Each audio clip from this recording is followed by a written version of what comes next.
Dears, എല്ലാവർക്കും ദിജോസ് വേൾഡിന്റെ പുതിയൊരു വീഡിയോയിലേക്ക് സ്വാഗതം. ഇന്നത്തെ വീഡിയോയിൽ സംസാരിക്കുന്നത് അരയ്ക്ക് കീഴ്പോട്ടേക്ക് നമുക്കുണ്ടാകാൻ സാധ്യതയുള്ള പ്രഗ്നൻസി ലക്ഷണങ്ങളെ പറ്റിയിട്ടാണ്. ഇതുപോലുള്ള പ്രഗ്നൻസി വീഡിയോസ് ചെയ്യുന്നത് നിങ്ങൾക്കൊരു അവയർനെസ്സിന് വേണ്ടിയിട്ടാണ്. കാരണം പല ആളുകളും പ്രഗ്നൻസിയുടേതായിട്ടുള്ള ലക്ഷണങ്ങൾ ഉണ്ടാകുമ്പോൾ അത് പ്രിമെൻസ്ട്രൽ സിംറ്റംസിന്റെ ആണെന്നും PCOD ഉള്ളത് കൊണ്ടാണെന്നും തെറ്റിദ്ധരിച്ചിട്ട് ശരീരത്തിനെ വേണ്ട രീതിക്ക് കെയർ ചെയ്യാറില്ല. കെയർ ചെയ്തില്ലെങ്കിലും പ്രഗ്നൻസി കിട്ടില്ലേ എന്ന് ചോദിച്ചു കഴിഞ്ഞാൽ തീർച്ചയായിട്ടും പ്രഗ്നൻസി കിട്ടും. പക്ഷേ ഒരുപാട് നാളുകളായിട്ട് ഫെർട്ടിലിറ്റി ട്രീറ്റ്മെന്റുകൾ എടുക്കുന്നവർക്ക് എൻഡോമെട്രിയൽ ലൈനിങ് പ്രോപ്പർ ആയിട്ട് വളരാനായിട്ട് ഒരു സപ്പോർട്ടോട് കൂടിയിട്ട് മെഡിസിൻസ് ഒക്കെ എടുത്തിട്ട് വളർന്നവർക്കൊക്കെ ഈ ഒരു കാര്യത്തെ കൂടി നമ്മളൊന്ന് ശ്രദ്ധിക്കുന്നത് പ്രഗ്നൻസി പിടിച്ചു കിട്ടാൻ വേണ്ടിയിട്ട് ഒരുപാട് സഹായിക്കും. അതുകൊണ്ട് തന്നെ ഇതുപോലുള്ള വീഡിയോസ് നിങ്ങൾ കേൾക്കുക. നിങ്ങൾക്ക് എഫക്റ്റീവ് ആണെങ്കിൽ നിങ്ങൾ ഈ കാര്യങ്ങൾ ശ്രദ്ധിക്കുക. അതോടൊപ്പം ഓവറായിട്ട് ഇതിൽ ചിന്തിക്കാതെ, അതായത് ഈ ലക്ഷണമുണ്ടെങ്കിൽ പീരീഡ്സ് ആയിരിക്കും, ഈ ലക്ഷണമുണ്ടെങ്കിൽ പ്രഗ്നൻസി ആയിരിക്കും എന്ന് ഓവറായിട്ട് കോൺഷ്യസ് ആവാതെ ശരീരത്തിന് ഒരു കെയർ കൊടുക്കുക. കെയർ കൊടുക്കേണ്ടത് പുറത്തുനിന്ന് ഭക്ഷണം കഴിക്കുന്നത് കുറയ്ക്കുക, ഒരുപാട് ഫിസിക്കൽ ആക്ടിവിറ്റീസ് ചെയ്യാതിരിക്കുക, ഫിസിക്കൽ കോണ്ടാക്ട് ചെയ്യാതിരിക്കുക, ട്രാവലിംഗ് നിങ്ങളെ കൊണ്ട് പറ്റുന്നതാണെങ്കിൽ അവോയ്ഡ് ചെയ്യുക. ഇതെല്ലാം ചെയ്തു കഴിഞ്ഞാൽ നിങ്ങൾക്ക് ശരീരത്തിന് ഒരു സപ്പോർട്ട് കൊടുക്കാനായിട്ട് സാധിക്കും കേട്ടോ. അതിനെ ആ ഒരു രീതിക്ക് മാത്രം നിങ്ങൾ എടുത്താൽ മതിയാകും. അതോടൊപ്പം തന്നെ ഇത്തരത്തിലുള്ള വീഡിയോസ് കാണുമ്പോൾ ടെൻഷൻ ആകുന്നവരാണ് നിങ്ങളെങ്കിൽ, അതായത് എന്താകുമെന്ന് ആലോചിച്ചിട്ടോ അല്ലെങ്കിൽ എനിക്ക് ഈ ലക്ഷണം ഇല്ലല്ലോ എന്ന് വിചാരിച്ചിട്ടോ ടെൻഷൻ ആകുന്നവരാണ് നിങ്ങളെങ്കിൽ നിങ്ങൾ ഈ വീഡിയോസ് കാണാതിരിക്കുന്നതായിരിക്കും കേട്ടോ നല്ലത്. അപ്പോൾ ഈ വേദനകൾ എന്തൊക്കെയാണെന്ന് നമുക്ക് നോക്കാം. വീഡിയോ നമുക്ക് സ്റ്റാർട്ട് ചെയ്യാം.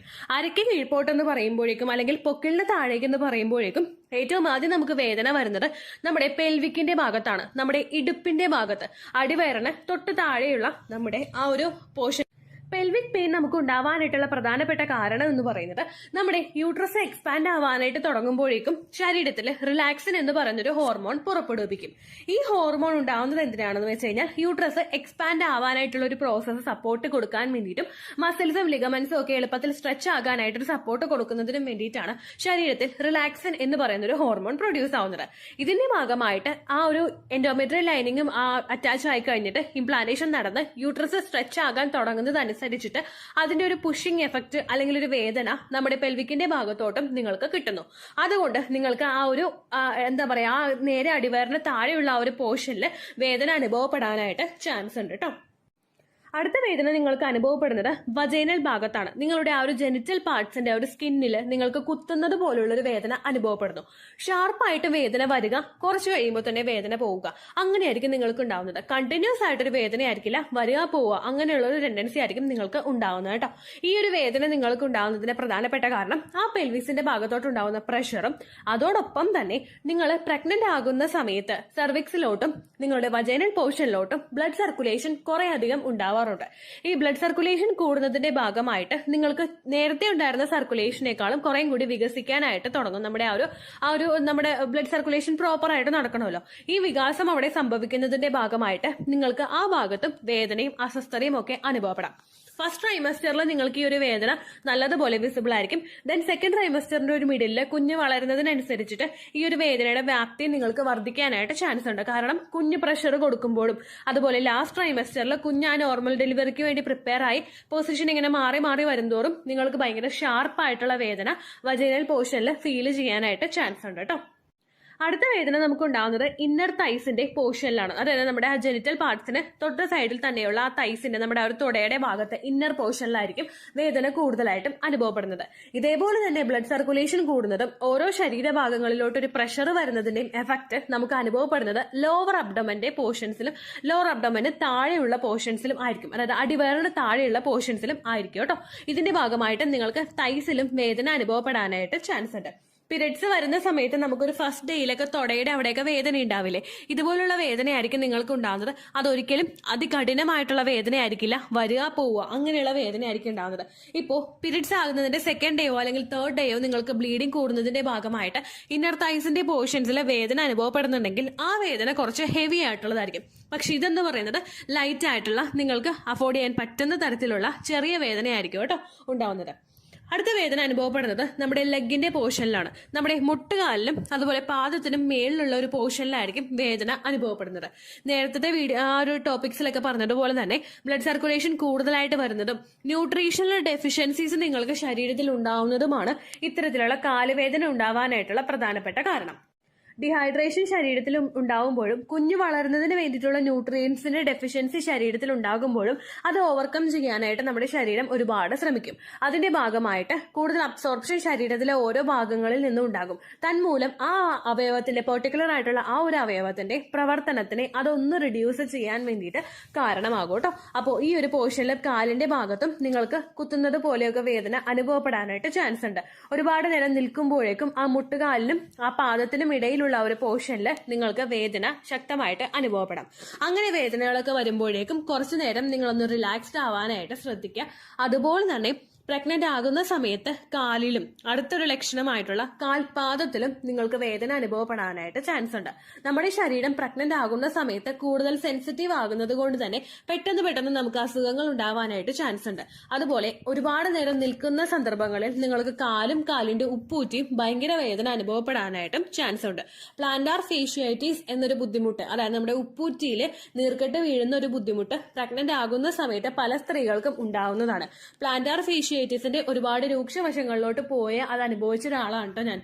നമുക്ക് കാല് ഉപ്പൂറ്റി നിലത്ത് കുത്താനായിട്ട് പറ്റാത്ത അത്രയും വേദനയായിരിക്കും ഉണ്ടാകുന്നത്. നമ്മൾ കുറച്ച് നേരം ഒന്ന് ഇരുന്നിട്ട് എഴുന്നേറ്റ് കഴിയുമ്പോൾ പറ്റാത്ത അവസ്ഥ, കാല് നിലത്ത് കുത്തുമ്പോൾ ഭയങ്കര വേദന ഉണ്ടാവുന്ന അവസ്ഥ, ഉറങ്ങി എഴുന്നേറ്റ് കഴിഞ്ഞാൽ കാല് നിലത്ത് തൊടിയിക്കാൻ പോലും പറ്റാത്ത സിറ്റുവേഷൻ, ഇതൊക്കെ ആയിരിക്കും ഈ ഒരു പ്ലാന്റാർ ഫേഷ്യാറ്റിസിന്റെ സമയത്ത് നമുക്ക് ഉണ്ടാവുന്നത്. പ്രഗ്നൻസി മൂലം ഉണ്ടായിട്ടുള്ള പ്ലാന്റാർ ഫേഷ്യാറ്റിസ് ആണെങ്കിൽ ഡെലിവറി കഴിഞ്ഞിട്ട് 2-3 മാസം കഴിയുമ്പോൾ ഏകദേശം അതൊന്ന് ക്യൂർ ആകും. പക്ഷേ 100% ഒന്നും മാറില്ല കേട്ടോ. ഇപ്പോഴും എനിക്ക് ആ ഒരു ബുദ്ധിമുട്ട് ഉണ്ടാവാറുണ്ട്. അപ്പോൾ കാലിന്റെ ഭാഗത്തും കാൽപാദത്തിന്റെ ആ ഒരു പോർഷനിലുമൊക്കെ നിങ്ങൾക്ക് വേദനയുണ്ടെങ്കിൽ വീട്ടിൽ നിങ്ങൾ ടൈൽസിൽ ചെരുപ്പിട്ടിട്ട് മാത്രം നിങ്ങൾ നടക്കാനായിട്ട് ശ്രദ്ധിക്കുക. ടൈൽസിൽ ഓൾറെഡി തണുപ്പാണ്. അതുപോലെ നമ്മൾ ചായം പൂശിയിട്ടുള്ള നിലത്താണെങ്കിലും ഓൾറെഡി തണുപ്പുള്ള നിലമാണ്. അപ്പൊ നമ്മൾ ഒന്നും കൂടി ചവിട്ടുമ്പോഴേക്കും നിങ്ങൾക്ക് അസ്വസ്ഥത ഉണ്ടാവാനായിട്ട് ചാൻസ് ഉണ്ട്. അതുപോലെ കിടന്നുറങ്ങുന്ന സമയത്ത് സോക്സ് ധരിച്ചിട്ട് ഉറങ്ങുകയാണെങ്കിൽ അത് ശരീരത്തിന്റെ ടെമ്പറേച്ചർ നോർമലായിട്ട് നിലനിർത്തിക്കൊണ്ടു പോകുന്നതിനും നിങ്ങൾക്ക് കുറേയും കൂടി ഇംപ്ലാന്റേഷൻ നടക്കാനായിട്ടൊരു സപ്പോർട്ട് ശരീരത്തിന് കൊടുക്കാനായിട്ടും സാധിക്കുന്നുണ്ട് കേട്ടോ. അപ്പോൾ ഇത്രയുമാണ് നമുക്ക് അടിവയറിന് കീഴ്പോട്ടേക്ക് ഉണ്ടാവാൻ സാധ്യതയുള്ള പ്രഗ്നൻസി ലക്ഷണങ്ങൾ. ഈ ലക്ഷണങ്ങളെക്കാളും വളരെയധികം ലക്ഷണങ്ങൾ ഉണ്ടാകുന്ന ഒരുപാട് പേരുണ്ട്. അതുപോലെ തന്നെ ഒരു ലക്ഷണവും ഇല്ലാതെ പ്രഗ്നൻസി പോസിറ്റീവ് ആകുന്നവരും ഉണ്ട് കേട്ടോ. അപ്പൊ അതുകൊണ്ട് നിങ്ങൾ അതോർത്ത് വിഷമിക്കേണ്ട ആവശ്യമില്ല. പിന്നെ ഇത്തരത്തിലുള്ള വേദനയും അസ്വസ്ഥതയും ഒക്കെ നിങ്ങൾക്ക് ഉണ്ടാവുന്നുണ്ടെങ്കിൽ, പെൽവിക് ഭാഗത്താണ് നിങ്ങൾക്ക് അസ്വസ്ഥത ഉണ്ടാവുന്നതെങ്കിൽ കുറച്ചൊന്ന് സ്ട്രെച്ചിങ് ആയിട്ടുള്ള എക്സസൈസ് നിങ്ങൾ ചെയ്യാനായിട്ട് ശ്രദ്ധിക്കുക. ബട്ടർഫ്ലൈ എക്സസൈസ്, അതല്ലെങ്കിൽ മാലാസന എന്ന് പറഞ്ഞൊരു യോഗ പോസോ നിങ്ങൾക്ക് ചെയ്യാവുന്നതാണ്. നമ്മൾ ഇന്ത്യൻ ക്ലോസറ്റിൽ ഇരിക്കുന്ന രീതിക്ക് ഇരുന്നിട്ടാണ് മാലാസന എക്സസൈസ് നമ്മൾ ചെയ്യുന്നത്. ആ ഒരു എക്സസൈസ് ചെയ്യുമ്പോഴേക്കും പെൽവിക്കിന്റെ ഭാഗം കുറേ കൂടി ഒന്ന് ഓപ്പൺ ആകും. ബ്ലഡ് സർക്കുലേഷൻ ഇൻക്രീസ് ചെയ്യാൻ വേണ്ടിയിട്ടും അത് സഹായിക്കും. ഇത് ആ ഒരു വേദനയുടെ കാഠിന്യം കുറയ്ക്കാൻ വേണ്ടിയിട്ട് നിങ്ങളെ സഹായിക്കും കേട്ടോ. അതുപോലെ തന്നെ ഇന്നർ തൈസിന്റെ വേദനയും റിഡ്യൂസ് ചെയ്യാനായിട്ട് നിങ്ങളെ സഹായിക്കും. ബാക്കിയുള്ള ഏത് ടൈപ്പ് വേദനകൾ വരുമ്പോഴും നിങ്ങൾ ചെയ്യേണ്ടത് ശരീരത്തിൽ ധാരാളം വെള്ളം എത്തിക്കാനായിട്ട് ശ്രദ്ധിക്കുക. ഡീഹൈഡ്രേഷൻ ഉണ്ടായി കഴിഞ്ഞാൽ ഇത്തരത്തിലുള്ള വേദനകൾ നിങ്ങൾക്ക് കൂടാനായിട്ട് ചാൻസ് ഉണ്ട്. അതുകൊണ്ട് ആ കാര്യം നിങ്ങൾ പ്രത്യേകം ശ്രദ്ധിക്കുക.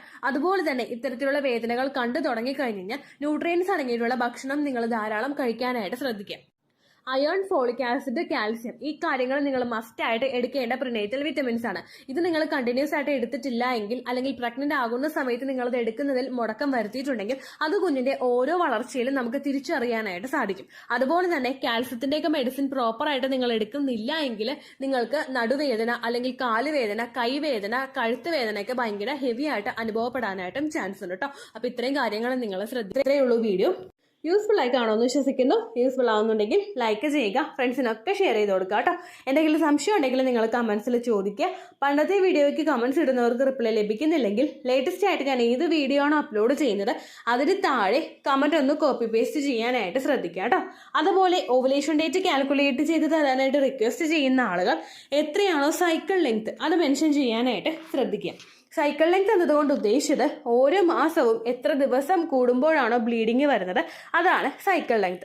കഴിഞ്ഞ മാസം ഒരു 8-ാം തീയതിയാണ് ബ്ലീഡിങ് ആയതെങ്കിൽ ഈ മാസം 6-ാം തീയതിയാണ് ബ്ലീഡിങ് ആയതെങ്കിൽ കഴിഞ്ഞ മാസം 8-ാം തീയതി മുതൽ ഈ മാസം 6-ാം തീയതി വരെ എത്ര ദിവസമുണ്ടോ അത് കാലണ്ടറിൽ എണ്ണി തിട്ടപ്പെടുന്നതാണ് നിങ്ങളുടെ സൈക്കിൾ ലെങ്ത്. സൈക്കിൾ ലെങ്ത് നമ്മൾ കൃത്യമായിട്ട് കാൽക്കുലേറ്റ് ചെയ്യുകയാണെങ്കിൽ ഓവുലേഷൻ ഡേറ്റ് എളുപ്പത്തിൽ കണ്ടുപിടിക്കാൻ വേണ്ടിയിട്ട് ഒരുപാട് ആപ്ലിക്കേഷൻസും ഒരുപാട് ഓൺലൈൻ ആയിട്ടുള്ള വെബ്സൈറ്റുകളും ഇന്ന് നമുക്ക് അവൈലബിൾ ആണ്. പ്ലേ സ്റ്റോറിൽ പോയിട്ട് ഓൺലൈൻ ഓവുലേഷൻ ട്രാക്കർ എന്ന് ടൈപ്പ് ചെയ്ത് കഴിഞ്ഞാൽ നിങ്ങൾക്ക് അതുമായിട്ട് ബന്ധപ്പെട്ടിട്ടുള്ള ആപ്ലിക്കേഷൻസ് കിട്ടും.